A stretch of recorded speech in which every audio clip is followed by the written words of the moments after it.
It's John Lund Unleashed. Shout out to Lund loyalists watching on YouTube, those watching on X, Instagram, Facebook, and JohnLundUnleashed.com and the Lund Lunatics, listening to the podcast on Apple and Spotify. Make sure to subscribe and like John Lund Unleashed on YouTube and keep those alerts on so you don't miss anything.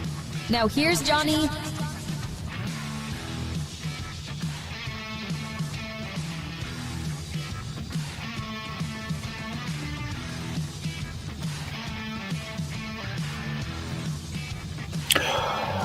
Game one of the NFL season is in the books, and Dallas had many chances. Tale of two games, really, before the weather delay, which the wussification of the NFL continues. There's a few lightning flashes across the sky, and then we have to have rain delay theater, which is horrendous. I mean, it really does show the difference between who is a professional broadcaster and who is not. I mean, it was just a complete joke. Collinsworth kid. I wouldn't hire him in Laramie, Wyoming. My God, is he terrible. But anyway, I digress. The Eagles and the Cowboys had a shootout going for the first half. Then weather delay happens and nobody can score. And speaking of Collinsworth, I just hate the excuses when somebody doesn't make a play. CeeDee Lamb had a great opportunity to make a play with 2:40 left, dropped the ball that was right in his hands, and then the Eagles blitz at the end. You know what's going to happen. You got one-on-one coverage on the outside. CeeDee Lamb lays out. You got to catch that ball. You know, you hold out. You demand that $35 million a year. You got to make that catch. Any ball that touches your hands, you got to catch that ball. That's a hard catch. Those are the catches. That's why they pay you the money. That's why you're CeeDee Lamb. I said this last night. I said there was two wide receivers in this league that are worth the money. Jefferson and Chase. That's it. Not CeeDee Lamb. He makes easy catches early in the game, wide open, those kind of things. Game's on the line. I mean, there was two balls right there. One was simple. One was tough. You got to make those catches if you're going to beat the Eagles. You didn't. And we've got one in the books. And it was a good game outside of the delay, but we are off there. CMC concern, just see right there. We'll get into that, but a ton to get to tonight in episode 233. And the NFL season is officially underway. 24-20, the Eagles over the Cowboys. Cowboys had a ton of chances. Like I said, if they only had someone who could rush the passer, and maybe they could have beaten the Eagles tonight, but of course they do not. That person is in Green Bay. All right, you see the NFL wire on the top of the Niners tonight, and the reason being, obviously, is because of the NFL being back. So we'll go through that game first. Philly and Dallas, like I said, was a shootout early. Weird start to the game. Before anything can even get started, Jalen Carter gets kicked out of the game, and so Dallas is, I guess we'll just run right at him, which worked. Jalen Carter was kicked out for spitting at Dak Prescott before even a play. And the only reason he had that opportunity is because Philly lost one of their special team aces and their fullback. He gets carted off the field. So in that time, as they're all standing around, Jalen Carter spits on, goes Bill Romanowski, J.J. Stokes on Dak Prescott. He gets kicked out of the game before the damn thing even gets started. Jalen Hurts is underrated, man. He is just like, he's this steady. I mean, I know you hate the Eagles. I get it. But it's absolutely crazy. So we'll get into that as well. The 49ers stuff, CMC concern. And like I said, I've been talking to everybody ever since OTAs and even before OTAs. And I've told you this story. And CMC giving me a dirty look when I was the first one, even back in OTAs, to say, are you healthy? As I stood to the right of him, and he kind of looked at me like, dude, I'm friggin' healthy, all right? Quit asking. And everybody asked and asked and asked and asked and asked. And then, 3 days before the opener, he shows up, calf, and maybe it's nothing, or maybe we have sirens going, woo, woo, woo, because last year, what was it? It was a calf that turned into an Achilles, and all of a sudden we're at calf again. Anyway, that takes the headline over Jennings. I like money. He finally stood in front of the cameras. There was no mention, by the way, of a calf. Brock Purdy talking about being on the same page as JJ. Robert Saleh again talking about the young defense as we go down on the chalkboard. Knowing Seattle, Kubiak, that being Clay, went to the mics today, and that was kind of a fun experience. We'll play that for you a little bit. And honestly, I did dumb stuff when I was growing up, but nothing like what is in the sweet, clean, family-friendly Caboose pistol tonight. So thanks for waiting. Thanks for staying up late. I didn't want to do the show at the regular 7 p.m. Pacific because I knew everybody was going to be watching Eagles and Cowboys. And like I said, for the first half, it lived up to it. And then we had rain delay theater, and all those people were like, because they didn't know how to handle rain delay theater. And look, it's not easy.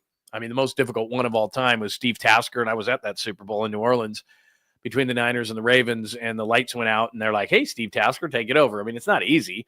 I've done it a million times with rain delays with the Giants, and you have to go back and forth with rain delay theater, and it's not easy. And, they had an hour to fill, and it's like, God, and it's just, the game's already been talked about. Like everything's been talked out. I wrote a piece this week. In fact, it comes out tomorrow, and I'll put it up on the website at JohnLundUnleashed.com about how pregame shows are dead. Pregame shows, halftime shows, that all this talking and the ratings show it. The number one pregame show after 31 years is still Fox, but they get about 3.5 million people to watch that show. And you're like, well, that's not bad, until you realize that 24 million people watch the game at 10 o'clock that starts it. So people are just skipping it nowadays, and they're looking at their phones, and plus what's going on all week long. So it's not like back in the day where you used a pregame show to maybe prep for something and you wanted to find out what was going on and injuries and conversations and all those kind of things. You just don't do that anymore.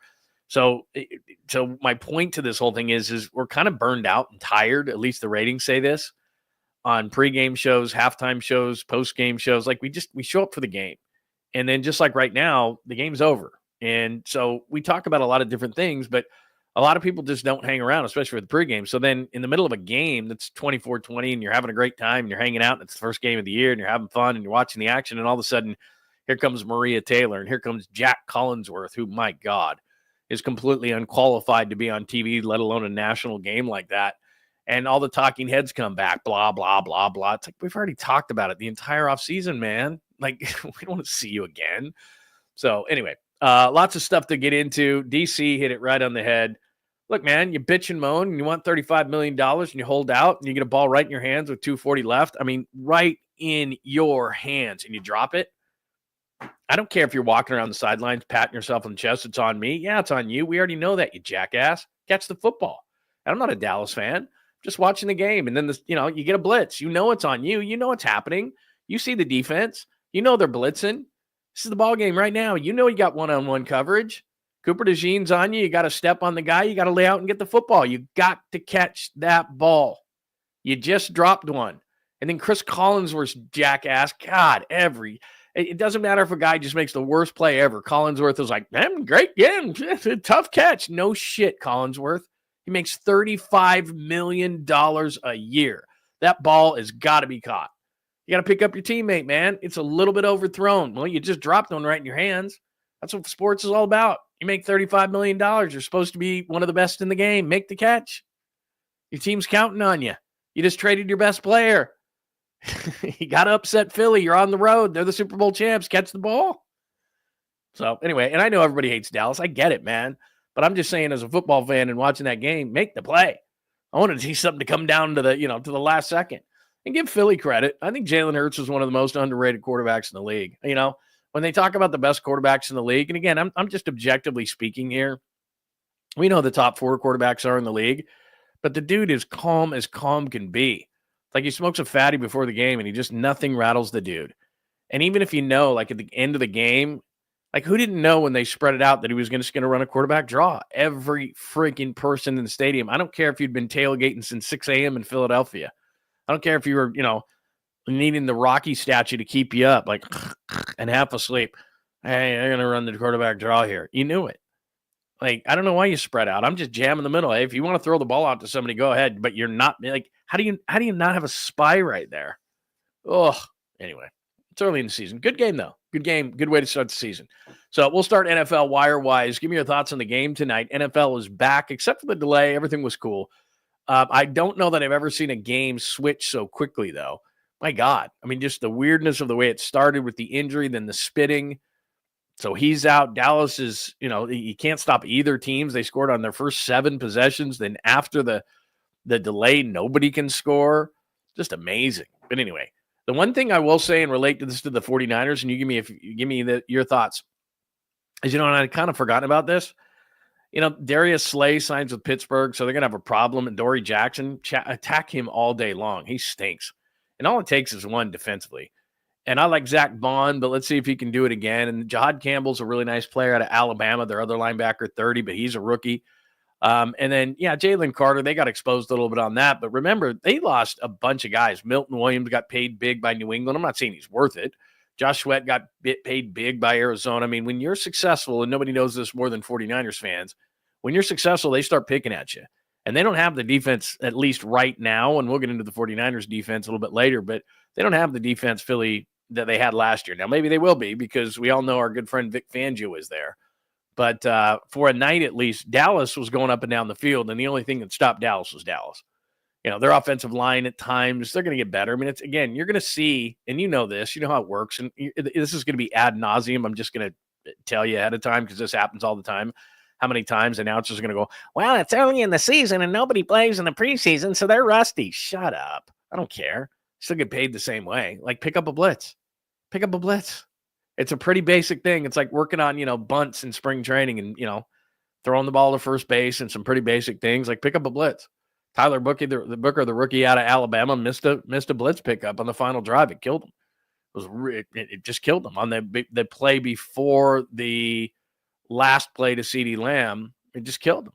It was ridiculous. Plus, time management was bad by Dallas at the end. You got to have that play before the fourth down, before the 2-minute warning, or else then so you have the 2-minute warning if you need it, if you don't make the play. And plus, Philly's running around, so then you give them a timeout to get organized. I would have went right for it right there. But anyway, whatever. Good game. So give me your thoughts on tonight's game. Philadelphia did not look dominant, but again, it's early in the season. Clearly, nobody plays in the preseason, so everybody bitches and moans, and it probably takes the first month to get everybody acclimated. A little bit surprised that Dallas played as well as they did. I think offensively, Dallas is going to be decent. I think defensively, you can see they have no pass rush whatsoever. So, Jerry Jones, those first-round picks that they got for Micah Parsons, we'll see. But they have absolutely, positively no juice off the edge. Just nothing. Anyway, good evening. Went on a quick rant to start the show as Philly beats Dallas 24-20.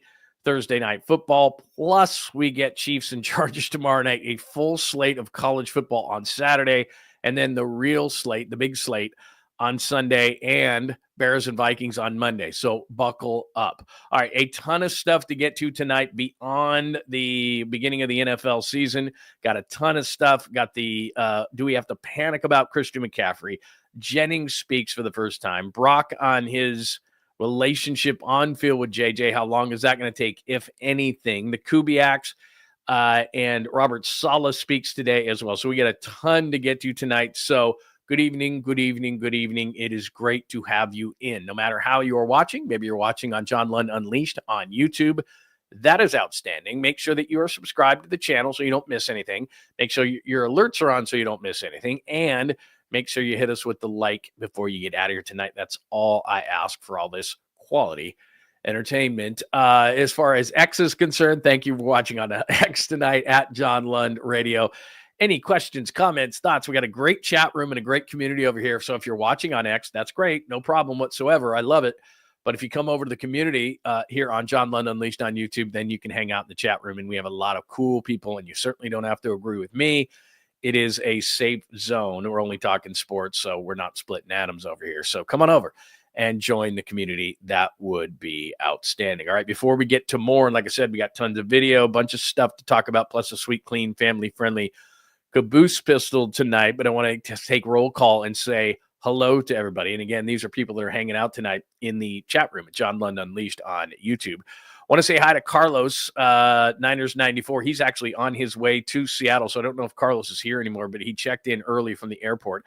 James, who says, season's over on the Christian McCaffrey news. We shall see if it is a big deal or not, so we shall see. It is good to see Joy in the room tonight. Joe, it is great to see you, my friend. Eric, who's a Seahawks fan, but we're cool with that, man. Bebop Jones, CD, man. How do you drop the first one, man? It's just right in the breadbasket, man. Poor Jerry. He did it to himself, man. The hell with that guy. Let's see here. Whatever. Let's see. What do we got? Let's see. Good to see Dom in the house tonight. Very nice to see you. Jake is here. Kenneth is here tonight. Very cool. Badger. It's very nice to see. Badger's like, I hope both these teams lose. Very nice, man. Love, by the way, Madison, Wisconsin. What a great college town, man. I've covered a couple of games up there years ago as a sideline reporter. Very, very cool, man. If you're in Madison or if you just maybe went to school there. Giants road trip has some serious potential. Yeah, look, if they get a little bit closer, and I know that Kenny, what are they within 4? I'll start believing them here in a minute, but they are rolling, man. I got to give it to them, man. Hi, 22. It's good to see you, my friend. Yeah, I'll start to jump on that. There's Daniel from the 916 hanging out tonight. It is great to see you, my friend. Who else do we have in the room tonight? And like I said, if I don't acknowledge you now, I certainly will at some point. Die Hard 49ers 707. Good to see you. Yes, sir, I do. We are on Apple, Spotify, wherever you find your favorite podcasts. Just check us out, John Lund Unleashed. We are there, so make sure that you check us out. Yes, we make sure that after every show, it is up on the podcast as well, and it automatically goes up there just boom, boom, just minutes after we do the video. So, yeah, you can catch us anytime on Apple, Spotify, or wherever you catch your favorite podcast. Ian, it's good to see you tonight. Who else do we have in the room tonight, man? 420 is here. That is very cool. Enrique, it is very nice to see you. Slavic Niner is here tonight as well. So, again, thanks for checking in. Thanks for everybody for staying up late night with us. And like I said, I didn't want to do the show during the game. We normally do 7 Pacific. But wanted to just make sure that, everybody could enjoy the game and then we could talk about the game afterwards. So, again, NFL Wire early. I didn't play the fancy open for NFL Wire, but I thought we'd start with the opener. And again, really weird opener. In fact, if you didn't see how the thing started. So again, the only reason why Jalen Carter and Dak Prescott were face-to-face was because there was an injury on the opening kickoff. And as they're tending to that player, their fullback and special teams ace, Philly, who ultimately he was carted off the field, Dak and Jalen Carter were face-to-face with each other, and this is what happened. As you can see, there's Carter, there's John back in – oh, wait a minute. Hold on a minute. Let me – you missed the spinning. You missed the Romanowski here. So let me just play that for you. There you go. Boom. So there's a little spinning right there, and they're like, oh, sorry, you got to go. So before there's even a play, Jalen Carter gets booted out of the game, and right away they're like, oh, I think we'll run Javonte Williams up the middle for a while. And it certainly worked. And then everything just kind of flipped, Nobody could score after that. 24-20 after 7 straight possessions of back and forth.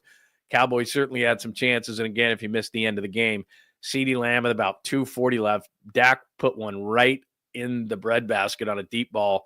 And CeeDee dropped it. And then on a 4th down play, 4th and 3, Eagles come with the blitz. Vic comes with the blitz. And that's a catchable ball. I'm sorry. When you make $35 million and you get your hands on the ball and you're bitching and moaning that, this, that, and the other, you got to catch the ball. And we talked about wide receivers last night. And as I said, I think there's 2. I think there's Jamar Chase. I think there's Justin Jefferson. And I think everybody takes a backseat to that. And I think, CeeDee's a nice player. But that first one is absolutely catchable. And the second one, when you're a player of that caliber and you just dropped one like that, you owe your quarterback one. And you got to catch that ball. And I just can't stand when guys like Collinsworth, who was a receiver himself, sits there and tries to make excuses. I hate when guys say that's a tough catch. Yeah, that's why you get paid the big bucks, man. That's why you make $35 million a season. That's why when we look at the 49ers situation and the 49ers have decided that they're just not going to go down that road and put that much money into that room, that's why. Because you're not getting that many opportunities to make those kind of plays. And when you make those plays, when you're that kind of a guy, I'm screwing up my whole situation as far as my salary structure is concerned for a wide receiver like that. Why can't they sign Micah Parsons, who would have been very useful tonight to try to slow down Jalen Hurts? Because they decided that CeeDee Lamb was more important than Micah Parsons. Huh? That's not an elite position in the NFL. Quarterback, edge rusher, corner, left tackle. Those are the elite positions. Wide receiver is not. And so when you pay a guy like that and he has an opportunity to make a play on the big stage against your rival to start the season on the road, you make that catch, man. You make that first one for sure. And if you don't, then you say, damn it, that ball's in the air. You're like, I am getting that ball. And look, he had both hands on the ball. I'm not saying it's an easy catch. I'm not. Do I catch that ball? Hell no, I don't. I'm not saying that. But I'm saying you're CeeDee Lamb and you think you're one of the best in the league. And you're like, I'm holding out till I get my money. Catch the ball. Catch the ball. You're screwing up my salary structure. I put way too much money in your hands. I decided that you were more important than Micah Parsons, who plays an elite position, who would have probably, if I had him on the field tonight, would have won the game for me, and I wouldn't have needed that catch because Jalen Hurts ran all over the place tonight. And I didn't have any pass rush whatsoever. So, anyway. And then as far as Philly is concerned, whatever, Dallas. As far as Philly is concerned, we'll see. I mean, look, game one, you don't make these sweeping conversations about it because what happens is and we're going to hear this from Robert Saleh in just a second, I'm not going to base my entire thought process on what the 49ers defense is going to be on how they play in Seattle because this is a really young defense. And by week 8, I think they're going to be really, really good. Hopefully they can still be in the race by then and win enough games, and their offense can be good enough to where they can carry them for a number of weeks because that's what's going to have to happen in Dallas. But they don't have a defense right now. In Philadelphia, early in the season, I got to double check their schedule. They're going to lose a few games because their defense is going to take a minute. Because if I'm playing Philly next week, Adoree Jackson, who wears 8, every single time. Now, Howie Roseman at some point before the trade deadline later in the season is going to get himself another corner. I can guarantee you that. But right now, they've got a weakness. And last year, they didn't because Darius Slay was playing that position. They let Darius Slay go. He plays for Pittsburgh. Everybody's throwing at Adoree Jackson. You could have 10 of the 11 great players out there. If you have one that can be targeted again and again and again and again. And that's what I'm doing if I'm playing Philadelphia because Adoree Jackson couldn't handle it tonight. And I don't know why they didn't go after him every single play because there's no way. So anyway, great to see everybody tonight. Let's get some reactions from the game, and then we'll get down to the 49ers. I'm trying to delay the conversation about Christian McCaffrey as much as I can. Yeah, I mean, look, they'll get better. And Vic Fangio is a hell of a defensive coordinator, so take advantage of the Eagles early in the season. And that's why if I'm a Dallas fan, which nobody in here probably is, but if I'm a Cowboys fan, I want to vomit because that's a winnable game, and you're on the road. That's a game that you got to win. Let's see. Give me some other thoughts. NBC should get Greg Olsen. I love Greg Olsen, man. I really do. I used to be a big Collinsworth guy, but it's like everybody's the greatest, right? And I said this last night. Everybody's in bed with everybody now, Everybody's, Chris Collinsworth is with Pro Football Focus and he's got this and they got that. And nobody wants to say anything about anybody. Nobody wants to say that anybody made a bad play. Nobody wants to say anything bad about the Shield. Nobody wants to say bad about anything else. Because you know what? ESPN's now the media arm of the NFL, so they're not going to say anything. And Collinsworth's got too many friends, and he's not going to say anything. And if you want access to the team, that week, and you're going to have to face that coach, then you don't want to say anything. And you're going to have to talk to Jalen Hurts at some point if you're Collinsworth because you're going to do another Eagles game. Then you don't want to say anything negative because then Jalen Hurts is going to hear about it through social media or a friend's going to text them or, you know what I mean? Nobody says anything. Nobody tells the truth anymore. Everybody's the greatest. And it's kind of annoying to be completely honest with you, but whatever. I'm not going to be negative. It doesn't bother me. Like I said, the first 7 possessions, the back and forth, it was awesome, wasn't it? Let's be positive. I mean, wasn't it great to have football back tonight? Wasn't it great to have starters play? Wasn't it great to not get bored in the third quarter, except for the delay, of course? But I mean, when they played football tonight, wasn't it cool to have it back? It was. And then I already can't wait till tomorrow night. I mean, I already saw stuff from my good friend Lorenzo Neal. He's in Brazil doing, let's go. I mean, they're doing all this stuff, pumping it up. And I saw Mahomes and I saw Kelsey doing a Mahomes impersonation and everybody's cracking up down there. It's like, let's go, man. You just had a division rival tonight. You're going to have a division rival tomorrow night. Then you're going to have to make some excuse to watch college football all day. And then you got Sunday. Then you got the Bears and the Vikings on Monday. I mean, let's go. Already back, man. This is great. I mean, this is great. So I don't want to complain and be negative about stuff, but I just would like some objectivity every once in a while. I mean, like when CeeDee Lamb drops the ball over the middle, I mean, come on, 2:40 left. And then the second one, it's like, if you're Collinsworth, man, you know what it's like to play that position. You've made that catch.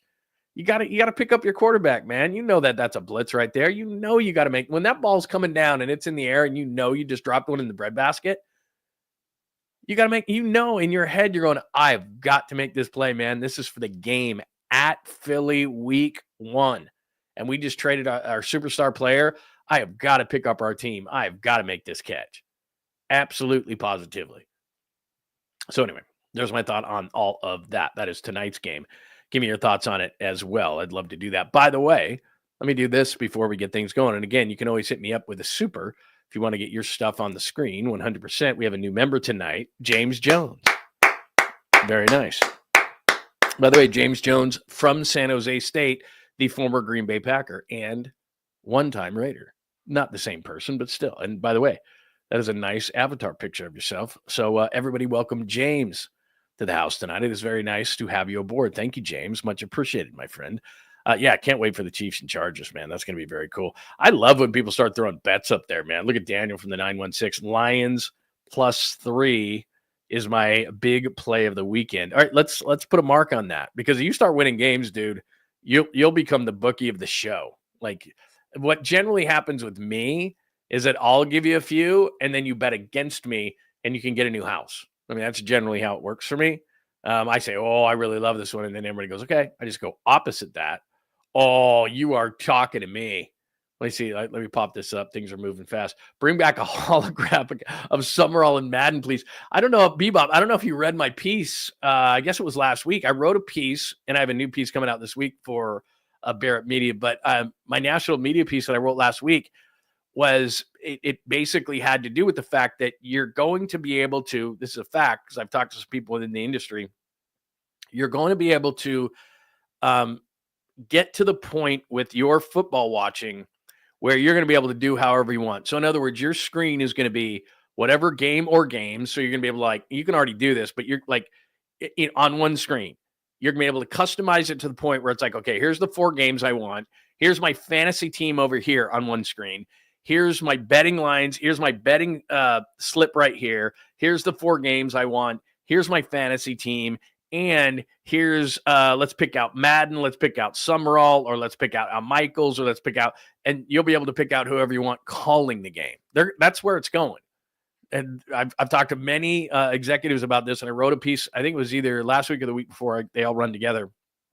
I'll repost it at JohnLundUnleashed.com, but you're going to be able to do that. You're going to be able to actually do that whole thing and say, okay, now I don't know if it's going to be a hologram, but you'll certainly be able to hear it. And you'll just be able to do, I mean, just like in Madden. I mean, if you look at Madden, it's like those guys are just calling a game, and all they did is they went in there a million times and just said all these different phrases and stuff. It's going to be just like Madden. And they're going to be calling the game. I mean, it's just, that's the way it's going to go. Like, you don't have to listen to Collinsworth if you don't want to.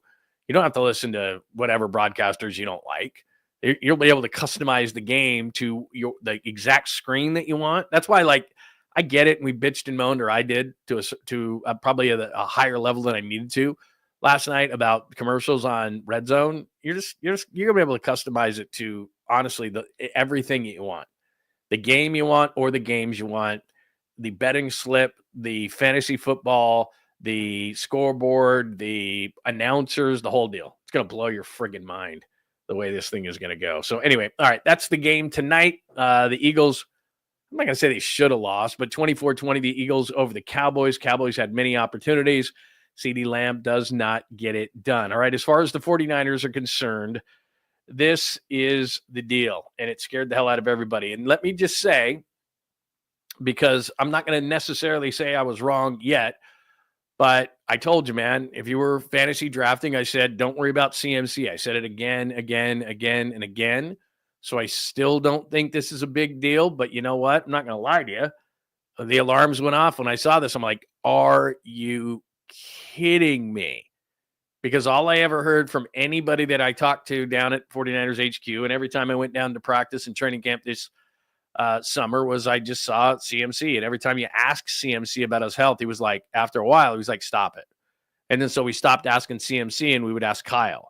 Or we'd ask Kubiak, or we'd ask Kittle, or we'd ask, somebody, just anybody. And I'll play a little bit for you a little bit later from KUBIAK on CMC in just a second. But then this pops up. Matt Mayoko of many, but Mayoko is my favorite. So the 49ers report that Christian McCaffrey was a limited participant in practice due to a calf condition. Now, if this was, as you well know, if this was an ankle, if this was a shoulder, if this was a wrist, if this was a finger, if this was a, head, if this was if this was anything but a calf, right? Because what was last year? Started with a calf, then it went into an Achilles. We know calf goes to Achilles. This is not a calf as in Jauan Jennings has a calf, really wants a contract. McCaffrey already went through this. They already bumped his pay up. This has nothing to do with the contract. Calf is a calf in this case. Not a Jauan Jennings calf. A calf is a calf in this case. So, yeah, it's not great. Now, there's a lot of different things, and I understand why people are jumping to certain conclusions on this because, let's be 100% honest, this ruined their season last year. I mean, it snowballed, and it wasn't just the only thing, but it went from Pearsall shooting to the hold in by Brandon Ayuk to, injuries, weirdness, strangeness, just all the weird things that happened. But at the end of the day, it really was they didn't have Christian McCaffrey to open everything up offensively. They averaged 22.9 points per game. A Kyle Shanahan offense averaged 22.9 points per game. And this season, it's even more critical because we'll hear from Robert Saleh in a minute, but I'm going to tell you what I've been telling you since training camp, and you already know this. This is a really, really, really, really young defense. No matter how many they start, there's going to be a lot of contributing members of this defense that are going to be young, especially along the defensive line, and it's going to take a minute. So the Niners early in the season are going to have to outscore teams. And if they don't have Christian McCaffrey, and I like Brian Robinson, and I like Isaac Guerendo, and I like Jordan James, I like those guys. None of them are Christian McCaffrey. None of them demand the attention that Christian McCaffrey demands. You know that. I'm not telling anything you don't know. But also I'm not going to say they have limited wide receivers because they don't. I like Pearsall. Jennings is going to be fine. One of the other receivers will step up. George Kittle's still around. But Christian McCaffrey is to the 49ers. This is an exact comparison, but he's kind of like what Steph Curry is to the Warriors. He has a gravitational pull for the defense. And even if they don't realize it, they're looking at him and they're moving towards him. And what that does is it opens up even these small spaces for other people to operate in. And a linebacker may move even a yard or two this way because that's where McCaffrey's going. And all of a sudden there's Kittle going that way. And you're like, damn it. And that's how the game works, is that you've got a yard here and the ball's right there. And there's a guy just off your shoulder, but you made the catch by that much of a distance. And that's what Christian McCaffrey does. He has a gravitational pull that allows others around him to make plays. And then, by the way, he makes plays, obviously, himself. So if he's not there, or if this is an injury, or if this is a big deal, and I'm just playing worst case scenario, if this is a big deal, this changes a lot.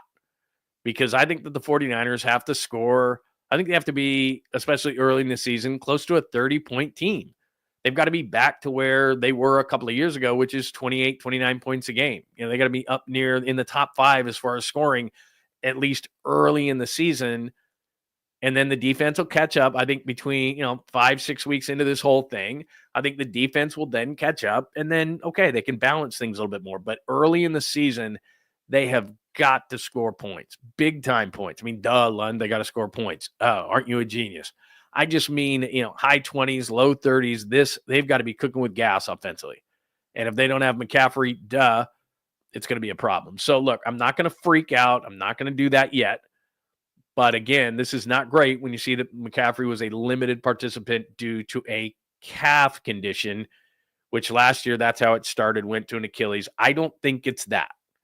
I have not heard anything like that. I've got a bunch of texts out to people. Nobody thinks it's that. But again, everybody's at the very least, okay? So I just went to worst case scenario. At the very least, your antennas are up, all right? At the very least, the antennas are up. At the very worst, it's, oh, damn, this is going to have a major impact on the season. And we don't know which one it is. I'm going to lean towards our antennas are up. That's what I believe this is. I think Christian McCaffrey is still healthy. This could be a cramp. This could be, whatever. But I'm leaning towards if we had this and panic is here and I'm kind of like right here. All right. Panic is down here. All right. I'm kind of doing one of those things where it's like, your panic-o-meter. So maybe green, orange, red. Okay. If that makes any sense. This is weird. But I'm going to go green like in this. Red, panic, orange, green. I'm right here. All right? And if anything else breaks, I will let you know. But yeah, am I concerned? Hell yeah. I hear a calf. I'm like, ugh. But I'm not going to panic right now. So give me your thoughts on that. But that is the bigger story of the day. In fact, the bigger story was going to be 𝐸𝐮 Jennings speaking today. And then this came out even after everybody spoke today. So what happened was SALEH spoke today. George Kittle spoke today. 𝐸𝐮 Jennings finally spoke today. Like there's all these different people. And then KUBIAK spoke today.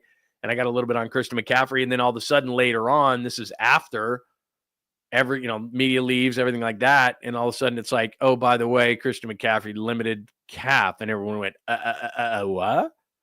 So we will probably, let's say tomorrow is Friday. We'll get some more information on that tomorrow. And we'll let you know what's going on. So again, as we look at the 49ers on the chalkboard there, CMC calf concern.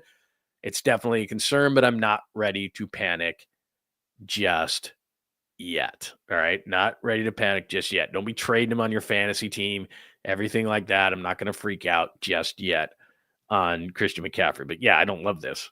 I do not love this whatsoever. All right, let's get to some stuff. So if it wasn't for Christian McCaffrey today, we'd be talking about 𝐸𝐮 Jennings. He had not spoken to the media since the cap/contract whole situation, and pretty short, sweet, and to the point. Here is 𝐸𝐮 Jennings. Yesterday or last night during the show, remember, we were yip-yapping away, and he was scheduled to make $7.5 million a few minutes into the show. And I told you this is what was on the table early in training camp, that they were going to bump him up a few $1 million. He was trying to get more than that. And he got bumped up $3 million, easy to get to playing time incentives. So $10.5 million is what the contract is now. Here's 𝐸𝐮 Jennings on getting that bump.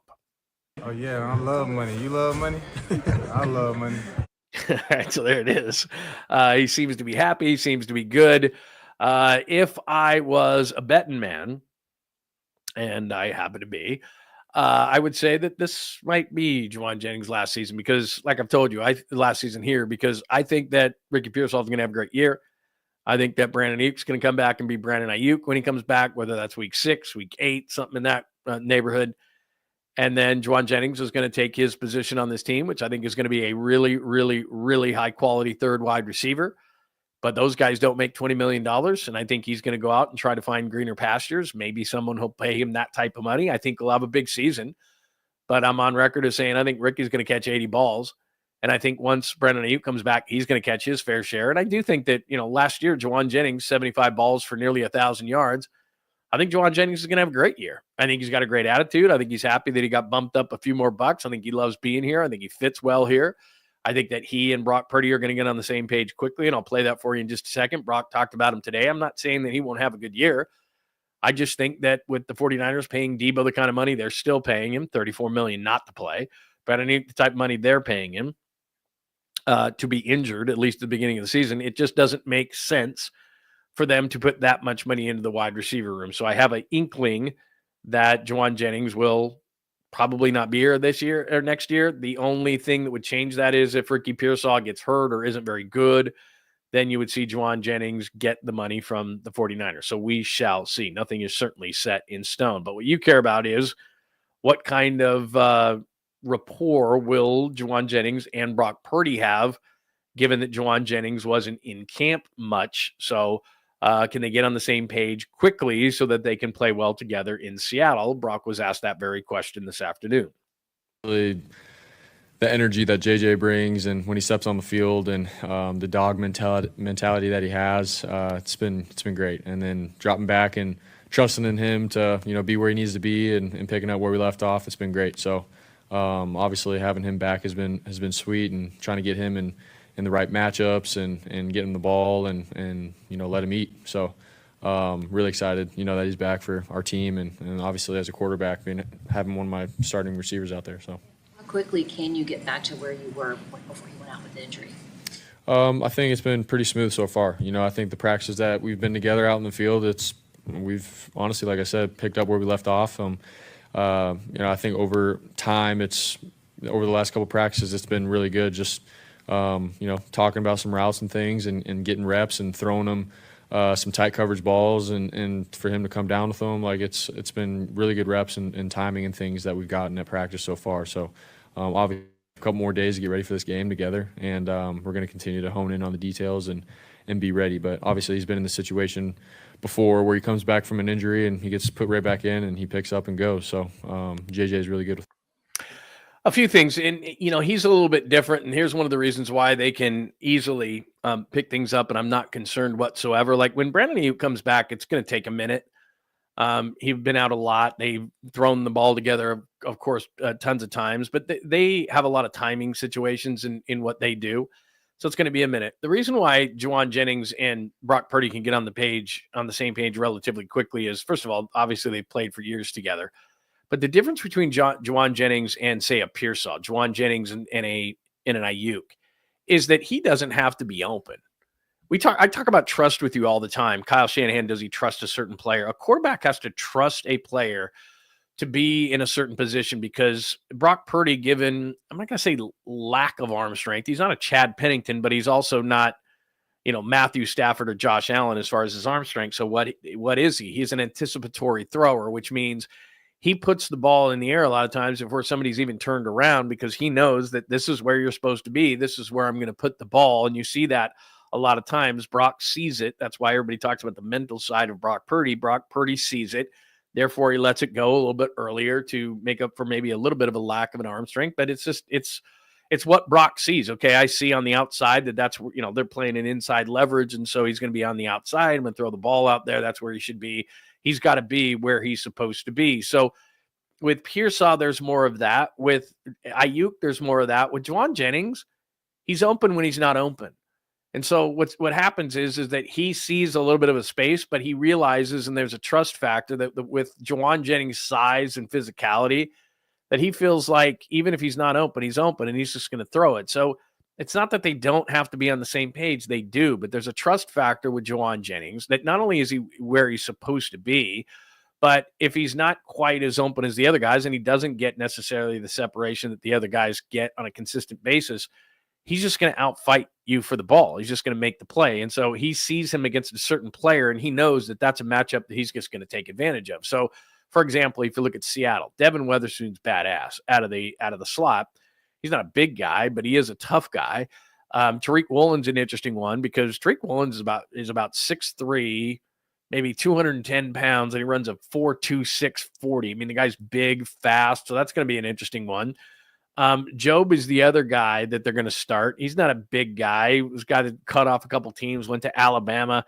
Jauan Jennings is going to probably win that matchup. If you're going to have a safety against him, Jauan Jennings is going to win most of those matchups. Now, Kobe Bryant, not the basketball player, clearly, is a pretty good safety, and they had him at corner for a while, worked at nickel. He's kind of an interesting guy. And then they have another guy named Nick Emenwari, and he's a guy that went to South Carolina. He was a second-round pick for the Seahawks, and he is more of a missile type of run safety. So, again, if Emenwari, who wears Russell Wilson's old number 3 for Seattle, is against him, I think that Brock Purdy would say, yeah, he's going to beat most safeties in the league, and if I'm going to throw it up there, I think he's going to make the play. So that's what I mean, is that, yeah, they need to be on the same page. Don't get me wrong.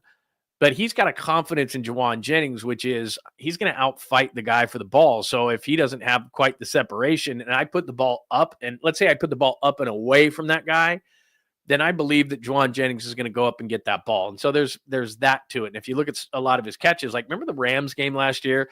He came up over, and I can't remember who the player was. Might have been like Cardell Lake Jr. or something like that. But he just made a play. And that's just kind of what he does. Like, I just trust the guy to make plays, and that's what he does. So anyway, they're going to be on the same page. I'm not worried about it at all.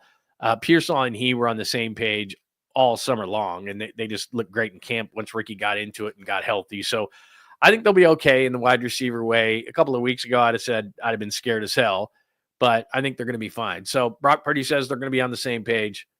I think they're going to be on the same page. So that's as far as the wide receivers are concerned. So that's where we are on the chalkboard tonight. We went over tonight's game between Philly and Dallas.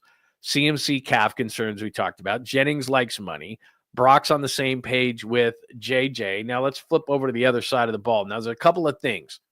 First of all, let me start back, and then we'll move forward. So let's start in the defensive backfield. Last couple of days, you and I have discussed Upton Stout. third-round pick, Western Kentucky. You know him. You love him. Got into shorts and OTAs. Awesome. Early in camp, before pads. Awesome. Making plays, knocking the ball away. Him and Ricky Pearsall were really going at it. Puts on pads. Okay, he's not very big, 5'8", 185 maybe. I told you early, reminded me of K'Wan Williams was coming up against the run, making plays, all those kind of things. You're not tackling to the ground, but still every single day in press conferences, whether it was SALEH, whether it was Kyle, whether it was talking to John Lynch, whether it was just everybody, he's got the mentality. He's going to win that job. Usually don't talk about that with rookies, but it was just constant about him. And then he gets hurt and he misses all the preseason games. He misses a bunch of practice. And you start thinking to yourself, and, remember, Lucas played great in the preseason games. So you're thinking, is Upton Stout still going to be the starter, especially against a team that's as challenging in the slot as Seattle is? So here's Robert Saleh asked about Upton Stout, and is the rookie third-round pick still the starter at nickel this Sunday in Seattle? We still have another couple of days of preparation. I think we have a general idea of how this can play out, but whatever little advantage it might give, we'll just hold on to that decision for Sunday. So Robert Saleh is not telling you anything, but you can see the smirk on his face right there. I would expect. I expected this before, but you can just kind of see that Robert Saleh is kind of. So I think Upton Stout is going to start at nickel, and we'll do this on. Probably put one of these out on Saturday, kind of a keys to the game kind of a thing, as everybody does. And I don't know if it's going to be 1 or 5. It's not going to be 1, but I would think within the top 5 things that I think are going to be keys to winning in Seattle, I'm going to say Upton Stout, because as I've talked about, and you heard from my friend Ian Furness, who covers the Seahawks in Seattle, that Seattle runs their split so tight that really Cooper Kupp, who's made a career out of playing out of the slot, Jackson Smith-Njigba, who caught over 100 passes for Seattle in the slot, and their receivers have changed. No more DK Metcalf, no more Tyler Lockett.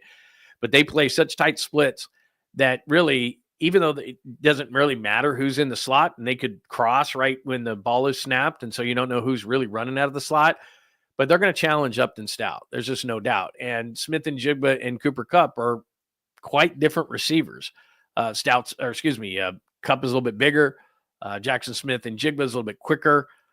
So we'll see how they do those kind of things. Even Torrey Horton, the rookie out of Colorado State, can run a little bit in the slot. So they're going to look at him and say, look, I know that the 49ers are high on the guy, but he's 5'8", 185 out of Western Kentucky. Can he make the jump?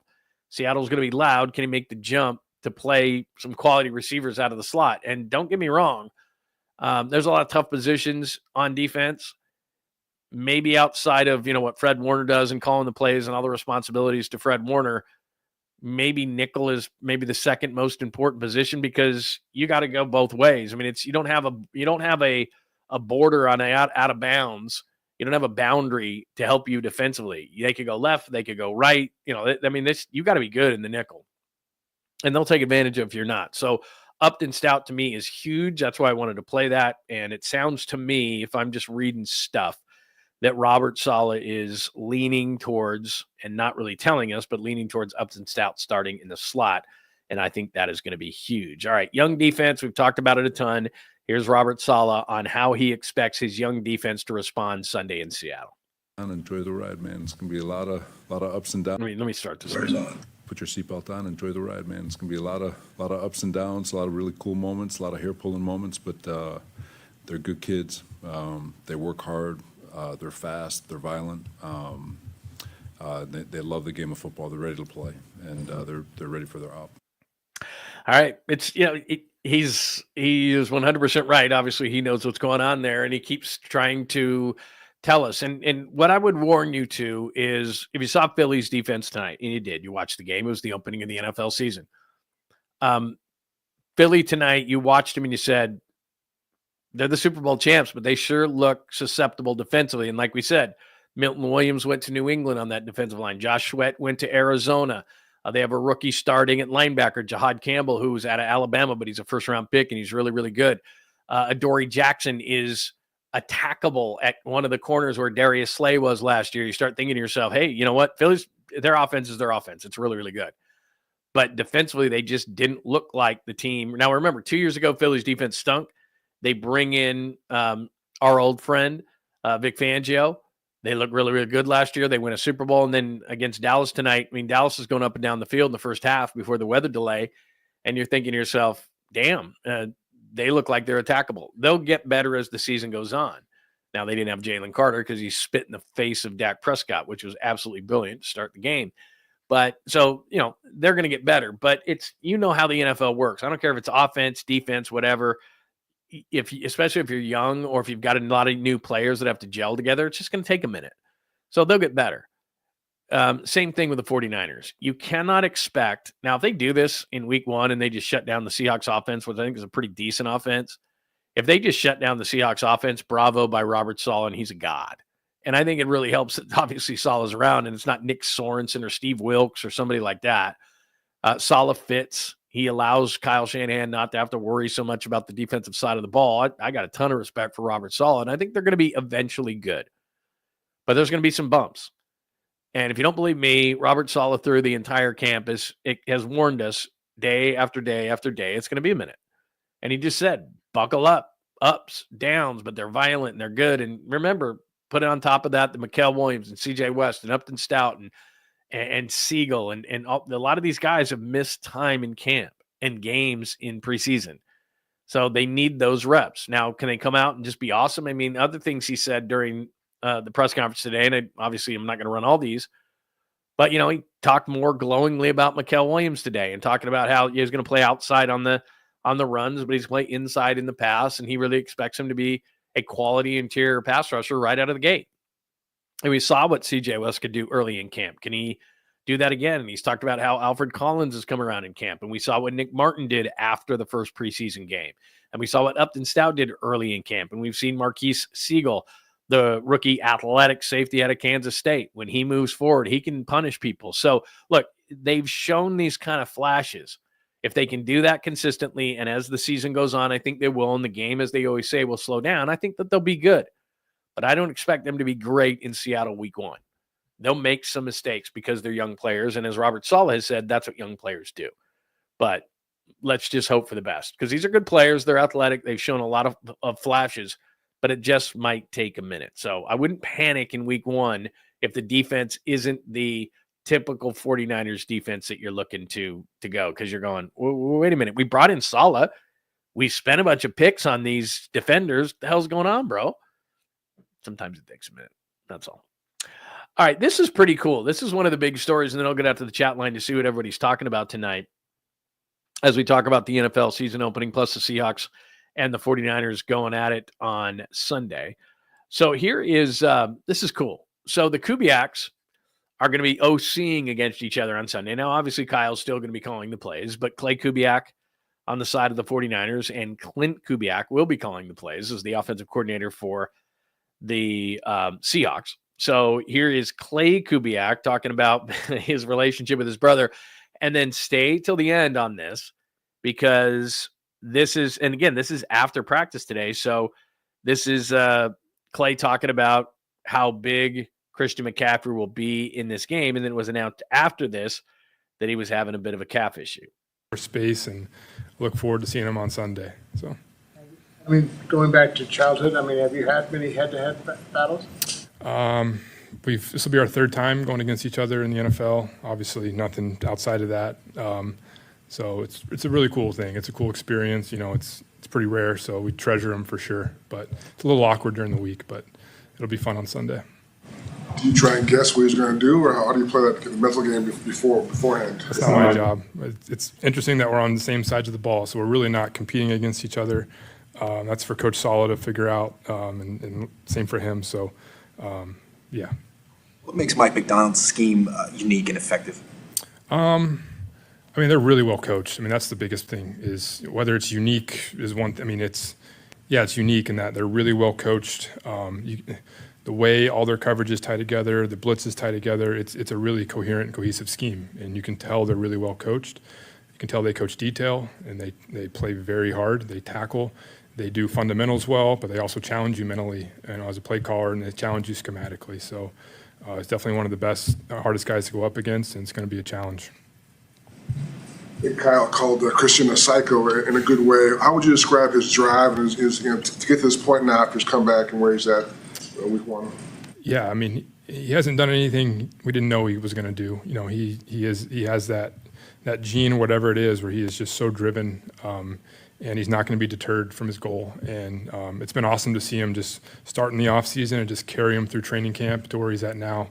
You know, and so it's just a lot of respect for Christian and how he takes care of himself, how he prepares, and whatever word you want to use. Yeah, he's unique in that way. So, all right, so there you go. So there's two things. First of all, he stole my hat.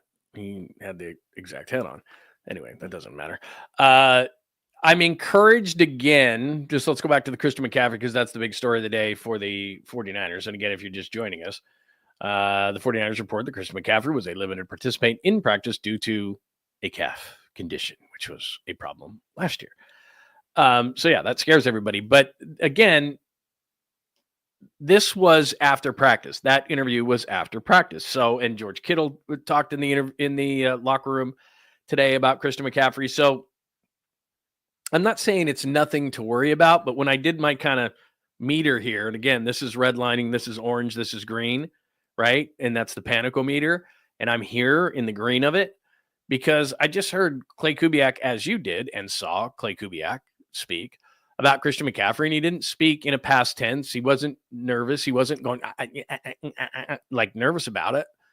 He talked like he's playing, he's starting. There's no big deal. So again, until I hear something other than that, and look, everybody's trying to get clicks and everything like that, but I'm not going to make you panic. I'm not going to sit here and freak out because I've heard all these things from OTAs on that healthy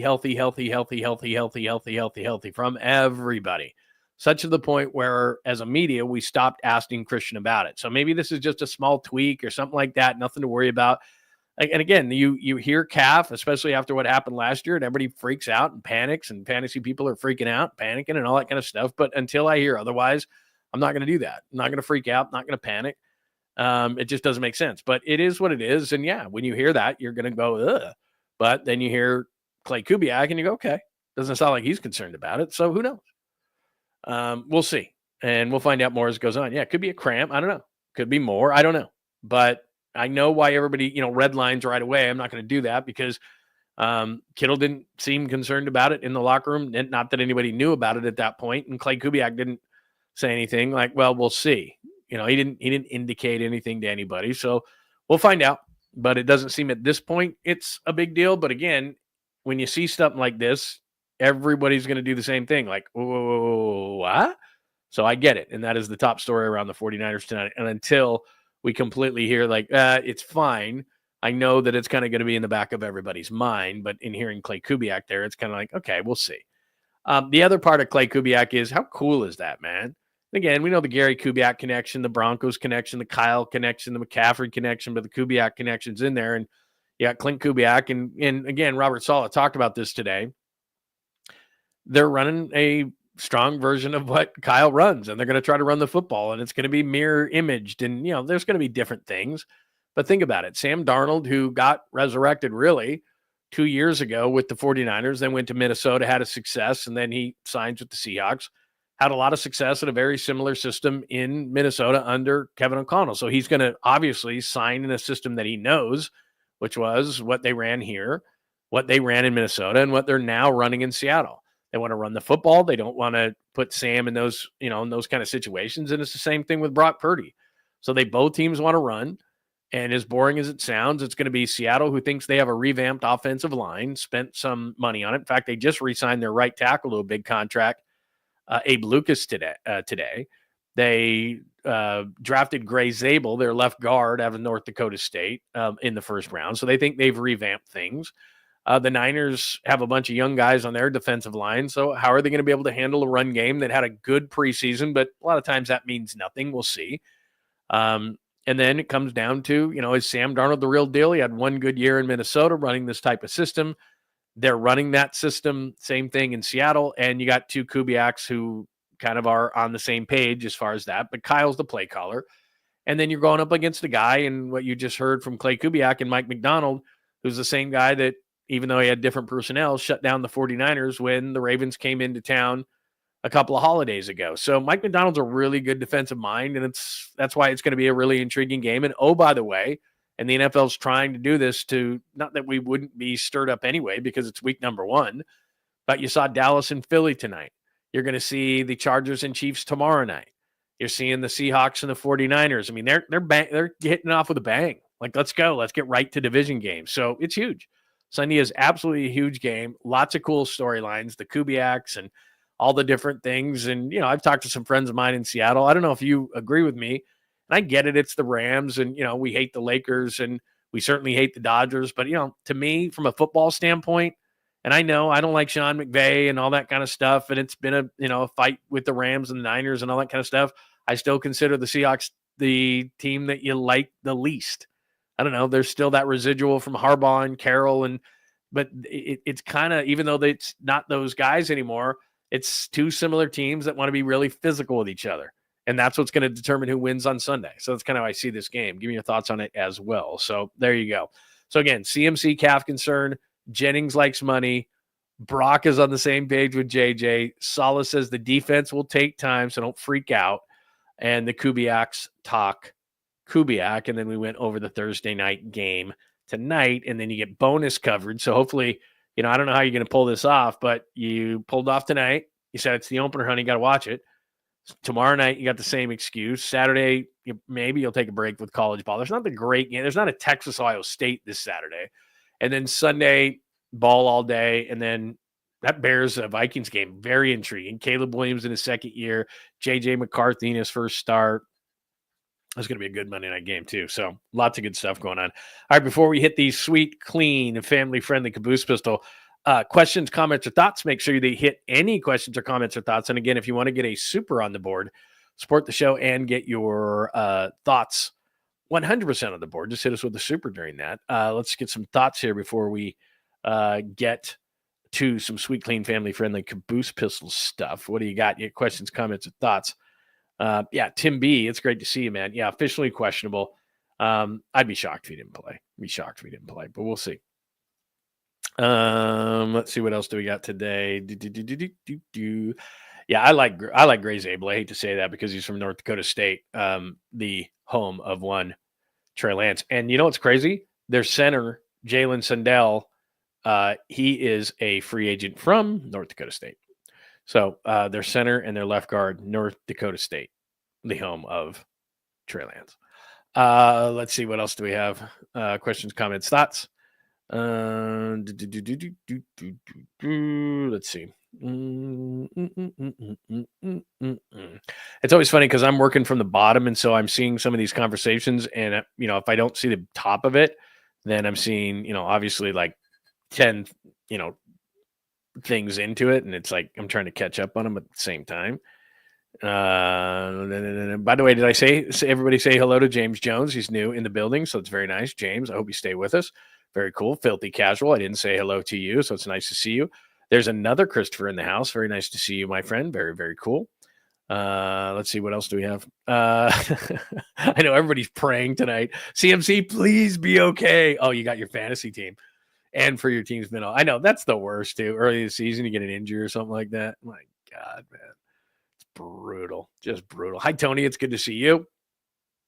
Let's see. Do we got anything else tonight on the game or anything 49ers related? I think we're good. Okay. You ready for some sweet, clean, family-friendly Caboose Pistol? By the way, before I do that, don't go anywhere because here's what we're doing tomorrow night. You got to be here for tomorrow night's show. So what we're going to do is, I'll do a Saturday show too. Remember, 10 a.m. on Saturdays for John Lund Unleashed on YouTube. What we'll do on Saturday is we'll do a full-blown kind of a pregame show for Niners and Seahawks. Then we'll do a postgame show for Niners Seahawks on Sunday. So we'll be doing 7 days this week. But Saturday, what we'll do is we'll do a full preview show. But Friday, I told you what we're going to do is we want your unequivocal wins and losses for the 49ers. Speak now or forever hold your peace. We want a sleeper player who you think are give me one for the Niners, give me one for the season. What else did we say we wanted to talk about? Maybe your Super Bowl prediction, something like that. So we'll do like a full-blown, like whole NFL preview show tomorrow night. And then Saturday, we'll do the week 1 preview show. Then Sunday, we'll do a post-game show for the 49ers and the Seahawks on Sunday night. So that's what we'll do as far as that goes. Make sense? All right, let's do this. If you're new around here on John Lund Unleashed, or if you're watching for the first time on X at John Lund Radio, we always appreciate things. And oh, by the way, if you're watching later, you can hit us with questions, comments, or thoughts right underneath the show, or right here on YouTube, or you can hit us on X where I am often. But we always end the show with a little bit of fun. Been doing this for years on the radio as well. We always hit you up with the sweet, clean, family-friendly Caboose pistol. John Lund Unleashed presents the Caboose pistol. Wedged in the crack of her buttocks. Somehow, someway, Lundo thinks this is the best way to leave a final impression on you for the day. The old Caboose pistol, everybody has one. Did you say Caboose? I know some women who could hide a machine gun in there. Yeah. Leave me out of this, you weirdo. Here's John. Not a weirdo, I just report the news. Let me preface this story with this. We all do dumb things growing up, right? I can think of like 10 right off the top of my head. But, especially in college, you did a lot of dumb stuff. And, nothing really that harmed anybody. Just dumb stuff where you look back on it and like, God, that was a really dumb thing. It was a really dumb thing. Like, I'll give you one just off the top of my head. This just came in, top of the head. We were at an amusement park one time, not Disneyland or anything, but just, a local amusement park. And we saw that they were doing just like basic, stamps to get into the thing. And so we were like, well, why don't we just get one stamp and then we'll just kind of, put some water on it and we'll just stamp everybody else's hand. And so we did it. But what we weren't realizing was they did it on a specific hand. So I think we did it. It was on the right hand. And then we did the stamps back on the left hand. And so we were going on all the rides and we're like 3/4 of the way through the night. And then finally somebody stops us and goes, you got on the wrong hand. And then they saw that all of us had on the wrong hand. And then they pulled over security. And of course, they couldn't catch us all, right? So we all thought, we'll just spread out. Well, of course, they catch me. So I get out to the parking lot, and I'm so stupid. I dive literally under a car, and it's the summertime, so I get all this rash under me, right? And so I'm like in all this pain, and I'm trying to be quiet. And of course, the cops see me, and they have to call my dad.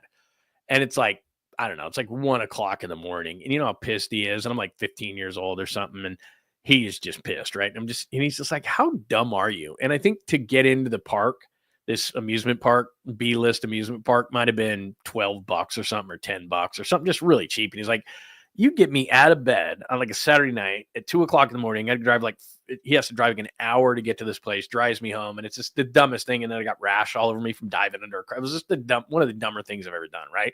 I've done 100 things like that probably. But then I see this today and I think to myself, my God, as a parent, before I show you this, as a parent, you'd be like, where did I go wrong? Like, seriously, where did I go wrong here? Because look at this. 2 friends agree to shoot each other in the head while wearing Kevlar helmets, and one now is charged with murder. Like, where would you go? And apparently these 2 guys are sober. And I mean, that guy doesn't look like an 18-year-old. I mean, what is that guy like 30, 35 years old? Maybe not that old, but I mean, 25, 30 years old, maybe even older than that. I don't know. But I mean, to think to yourselves, and I've smoked my share of weed too. And it's like, hey, you know what? Let's put on Kevlar helmets and shoot each other in the head. I mean, really? I mean, I can't, honestly, if I could think of the 100 things that I've done dumb in my life and combine them all, it would not equal that. 2 friends agree to shoot each other in the head while wearing Kevlar helmets, and now one is charged with murder. Like, really? And, I don't mean to sound like get off my lawn guy, but my dad always used to tell me, my dad was famous for saying this. He would look at me when I did something stupid, and he would say, what's the point? and sometimes I say, I don't know. I don't know. Sometimes there just isn't a point, and you're just having fun, or maybe you're high, or maybe whatever the case may be. It's like, really? Because again, what's the downside of that? Like, if it works, it's like, wow, cool. If there's a downside, and really a lot of this has really happened because of social media. Like, hey, let's do this for social media. Maybe we'll get 1 million hits or something like that. Like, it's ridiculous, right? You see people all the time, these stories where like people are trying to take selfies and then they fall off something. They roll down, like a canyon or something, they die, or they fall off something. But it's like, would nothing in your brain stop you when you thought about that and you put on a Kevlar helmet and you said, but if this didn't work, then one of us dies, or like I die. It's like, nah, I don't think I want to do that. I mean, you'd have to be really high, like, like sheets of acid, or lots of mushrooms. I mean, this isn't just like you smoked a fatty. Like that's one of the. I mean, I was gonna say that's one of the dumbest. That's the dumbest. Like that's the dumbest. So anyway, there's that. See, I told you this the other night. There's scams everywhere. It seems older people definitely, because anything, I told you this yesterday. A person called me. I'd just gotten out of bed. I was doing some stuff, having some coffee. It's about 9 a.m. and I get this call on my phone, and a lady calls up and says, "Hi, this is so-and-so and so-and-so. You owe a medical bill of, $85. Can I have your credit card number?" And I go, whoa, whoa, whoa. I go, you can give me the website and you can give me the bill number and all these different things, and I'll look it up, and if I owe it, I'll pay it. But I go, you're not calling me up asking for my credit card number. And then all of a sudden, midway through me saying that, click, hang up. Of course, they're trying to scam you. I mean, it's just constant. And emails and all these kind of things. I mean, they're really good. They'll put the logo. I said this the other day. They'll put, if it's Wells Fargo or whatever, they'll use the images and everything. And it's hard sometimes to tell. But then you see something like this. A Japanese woman, 80, of course, an older person, scammed out of thousands by astronauts stranded in space who needed money for oxygen. Like, would you not think for just a second, like, wait a minute. I need oxygen quickly. Give me your credit card number. I don't know. You just might think. But he got scammed out of money. Guy said that he needed oxygen. He was stranded in space. Please, I need your credit card immediately. Like, seriously, I don't want to get old because, maybe your brain stops working. Your logic goes out the window sometimes. Like, oh my God, I got to hurry up. I had an older person like got scammed on a Bitcoin thing, and it was just like, my God, and I got to run. I got to run to a Bitcoin, and I got to give you the money, and it's like, can you imagine? Like, it's an astronaut. I need oxygen immediately. Give me your credit card number. It's like, will you stop? My God, give me a break. Anyway, there's that. And then finally, this is kind of funny. I had this sent to me today, by the way. You just got to watch it. I don't know if somebody scraped that off by, if that was an accident or those really did fade. I think that somebody probably just scraped that off. But anyway, you can try it if you want to. I'm not asking you to. If you like it, that's fine. But there you go. You see that sometimes on like at night or something, and maybe light bulbs will burn out, and you get stuff like that. That's pretty funny. But anyway, if you're on a walk, that would be kind of funny, right? If you're just walking along and you're like, oh, really? Country Canal, I think that's what it said, right? Country Canal. And then some smart ass kind of walked there. That's something I would have done in my youth. See, that's what I mean. I wouldn't have had a Kevlar helmet on and shot each other in the head, but something like that. I probably would have taken some paint thinner and, turned Country Canal into Triangle. I probably would have done something like that. Like that's the extent of what I would have done. That's something that would have been up my alley, not the whole Kevlar helmet thing. Like I wouldn't have done that. But this, yeah, I probably would have done that. That's the extent of me. So anyway, there's our sweet, clean, family-friendly Caboose Pistol 4 episode 233. So we went over the NFL wire. The NFL is back. Philly and Dallas. Shootout early, and then nobody could score. Weirdest thing I've seen in a while before they even ran a play. There's Jalen Carter spitting. Wait. God, do I have to start this again? Yeah, I do. Here we go. Do it again. As they're tending to an injured player, here comes Jalen Carter, and he spits, and he gets kicked out of the game. And so that was before the game even started. Dallas had many opportunities. CeeDee Lamb with a straight drop with 2:40 left, and then could have made a play on fourth down. Could not do it. I shouldn't bring up money, but $35 million, you probably need to make that catch.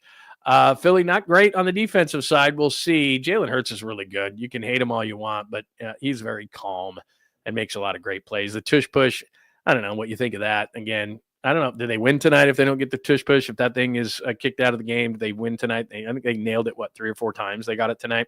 And then as far as the 49ers are concerned, CMC's calf concern, we got to keep an eye on that before Sunday in Seattle. He's officially questionable. Jauan Jennings with the line of the day. First time he's talked since he got his contract redone. Oh, yeah, I love money. You love money? I love money. I'm with you, man. So he gets his contract redone. He loves himself some money. Brock is on the same page with JJ. He says, we heard from Robert Saleh tonight on the show. D's going to take some time. And the Kubiaks talking Kubiak, and then your sweet, clean family friend, the Caboose Pistol, dumbasses, and try anal. And there you go. That is your episode 233. So again, think about Speak Now, Forever Hold Your Peace for tomorrow night's show, as we'll talk about what you expect out of the 49ers this season. We'll talk about sleepers. We'll talk about the entire NFL. We'll get into that kind of stuff as well. So be here tomorrow night at 7 o'clock Pacific time, and we'll have a lot of fun with that. Then Saturday, we'll do kind of a preview show. Sunday, we'll have the post-game show for you right here on John Lund Unleashed on YouTube. Thanks tonight for watching on X. If you're watching on X, please consider in the future to come over to John Lund Unleashed on YouTube and subscribe. Please make sure you have those alerts on. And please, before you get out of here tonight, it would be great if you gave us a like. That would be dandy as well. And please spread the word so we can grow the community to your friends and enemies alike. That would be outstanding. Any questions, comments, thoughts before we get out of here? If you've got any and you're watching later, please hit us right underneath the show. I'll get back to you on the comments, and you can also hit us up as well on X, where I am often. And again, welcome to James, who's new to the show. If you're new, make sure that you let us know that you're new hanging out in here. We would love to say hello and welcome you to the community, as we did with James. All right. Anything else for anybody? Krug on. Very cool. Yeah, me and Krug got to get together. Me and Damon got to get together too, because I'm often on the show and I always enjoy it every single time. So we got to get together. So anyway, everybody have a great rest of your Thursday. We'll talk tomorrow unless there is breaking news, and then we'll jump in early. If there's anything on Christian McCaffrey, keep your alerts on, because I will let you know. We won't have to do a full show on that. I will hit you up on that as soon as I hear something on Christian McCaffrey. So keep those alerts on at John Lund Unleashed on YouTube. All right. Short of that, everybody have a wonderful rest of your Thursday and enjoy Chargers and Chiefs tomorrow night. We got Eagles and Cowboys out of the way. The Eagles squeak by 24-20, thanks to the butterfingers of one CD Lamb. Everybody have a great rest of your Thursday night.